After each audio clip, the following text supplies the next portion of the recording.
दोस्तों 1937 में Napoleon Hill द्वारा एक बुक लिखी गई जिसका नाम है थिंक एंड ग्रो रिच। ये दुनिया की ऐसी किताब है जिसे लिखने में 20 साल लगे। इस किताब को लिखने से पहले नेपोलियन हिल ने एंड्रयू कार्नेगी का इंटरव्यू लिया, जो इंटरव्यू 3 दिन तक चला। इस इंटरव्यू में एंड्रयू कार्नेगी ने नेपोलियन हिल से अमीर लोगों से मिलने की सलाह दी, जिसके बाद नेपोलियन हिल ने पूरी दुनिया में घूम घूम कर 500 से भी अधिक लोगों का इंटरव्यू लिया और उसके बाद think and grow rich book को लिखी। इस बुक में 500 से ज्यादा अमीर लोगों की ऐसी कॉमन बातें बताई गई है जिन्हें फॉलो करके बहुत लोग सक्सेसफुल हुए हैं। और बहुत से सक्सेसफुल लोग कहते हैं कि थिंक एंड ग्रो रिच सभी सेल्फ हेल्प बुक्स की मदर है। ये एक ऐसी बुक है जो आपको फाइनेंशियल नॉलेज के बारे में बहुत कुछ बताती है, चाहे आप गांव में रहते हो या शहर में रहते हो। ये रूल्स आपको उसी तरह से अमीर बनाएंगे जिस तरह अमेरिका में सैकड़ों लोगों को, एंड्रयू कार्नेगी को और यहाँ तक कि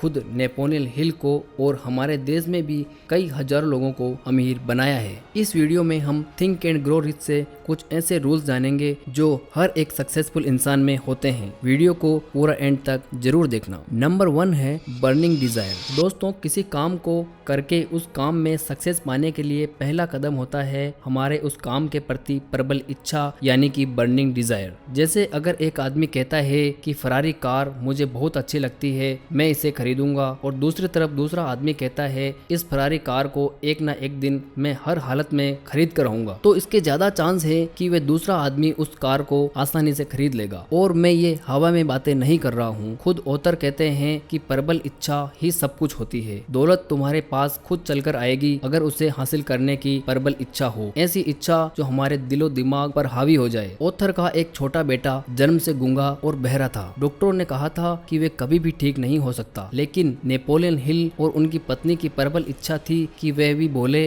और दुनिया को उसी तरीके से जिए जैसे सभी लोग जीते हैं। फिर कई सालों बाद ऐसा हुआ भी, उनका बेटा बोलने और सुनने लगा। हमारे मस्तिष्क की कोई सीमा नहीं होती है दोस्तों। अगर हम किसी चीज को दिल से चाहें और उसके लिए काम करें तो हम वह हासिल कर सकते हैं जो हमारे दिमाग में बैठा हुआ है। ठीक उसी तरह जिस तरह शाहरुख खान मूवी में कहते हैं कि अगर हम किसी चीज को शिद्दत से चाहें तो उसे पाने में पूरी कायनात लग जाती है। नंबर 2 है फेथ। दोस्तों, मान लीजिए किसी इंसान के अंदर किसी चीज को करने की बर्निंग डिजायर तो है, लेकिन उसे अंदर विश्वास नहीं है कि मैं ये कर पाऊंगा कि नहीं। तो आप ही बताइए कि क्या वो इंसान अपने लक्ष्य को हासिल कर पाएगा? नहीं, कभी भी नहीं दोस्तों। इतिहास गवाह है, आज जो भी कोई सक्सेसफुल हुआ है, जिसने भी कुछ हासिल किया है, उसके अंदर विश्वास और खुद पर भरोसा था। पॉजिटिव फीलिंग में जो सबसे स्ट्रॉन्ग फीलिंग होती है वह 3 तरीके की होती है: आस्था, प्रेम और वासना। आस्था का मतलब है कि हम बार बार अपने अवचेतन मन यानी कि सबकॉन्शियस माइंड को अपनी इच्छाओं को लेके, अपने लक्ष्यों को लेकर सिग्नल देते हैं। अगर आपके अवचेतन मन में आपकी इच्छाएं स्थिर हो गई हो, उसे सच साबित होते कभी देर नहीं लगती है दोस्तों।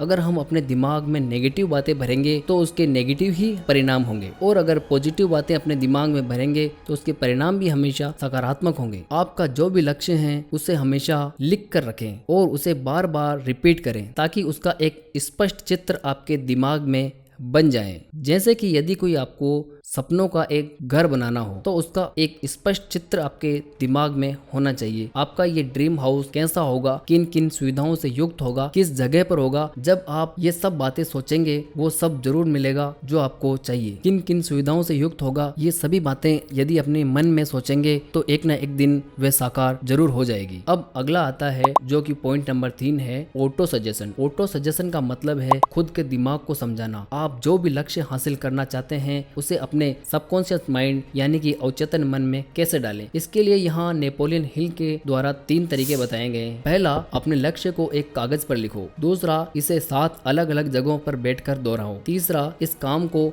सुबह और शाम दोनों टाइम करो। आपको ये भी ध्यान रखना चाहिए दोस्तों कि आप जो शब्द बोल रहे हैं वे भावपूर्ण होने चाहिए। बिना भावों के आपका अवचेतन मन उन बातों को कभी भी नहीं मानेगा। नंबर नेक्स्ट है specialized knowledge. Specialized knowledge knowledge वो है जैसे आपने कोई लक्ष्य चुना है, उसे हासिल करने का नॉलेज आपके पास जरूर होना चाहिए। अगर हमें लक्ष्य को हासिल करने का ज्ञान या अनुभव नहीं है तो इसे कोरी कल्पना का कोई भी फायदा नहीं होगा दोस्तों। अगर आप एक सॉफ्टवेयर डेवलप करना चाहते हैं लेकिन आपको कंप्यूटर या प्रोग्रामिंग लैंग्वेज नहीं आती तो आप इसे नहीं कर पाएंगे। जब तक आपके पास उस चीज की स्पेशलाइज्ड नॉलेज नहीं है तो आप उस काम को नहीं कर पाएंगे। नंबर 5 है द पावर ऑफ इमेजिनेशन। अगर इंसान किसी चीज की कल्पना कर सकता है तो उसको क्रिएट भी कर सकता है और उसे पा भी सकता है। जैसे अगर एक आदमी कल्पना करता है कि उसके पास एक लग्जरी गाड़ी है, वो एक शानदार बंगले के नीचे खड़ी है, तो ये चीजें वे अपने अवचेतन मन को संकेत देकर एक ना एक दिन जरूर पा ही लेता है। यहाँ पर ऑथर एक व्यक्ति की कल्पना शक्ति के बारे में बताते हैं जिसने world famous brand Coca Cola का फॉर्मूला बनाया था। उसके पास ये प्लान था लेकिन इमेजिनेशन नहीं थी कि वह सॉफ्ट ड्रिंक कभी इतना बड़ा ब्रांड हो सकता है। लेकिन जिस व्यक्ति को उसने कोका कोला का फॉर्मूला बेचा, उस व्यक्ति के दिमाग में था कि उसे पूरी दुनिया में बेचूंगा और इससे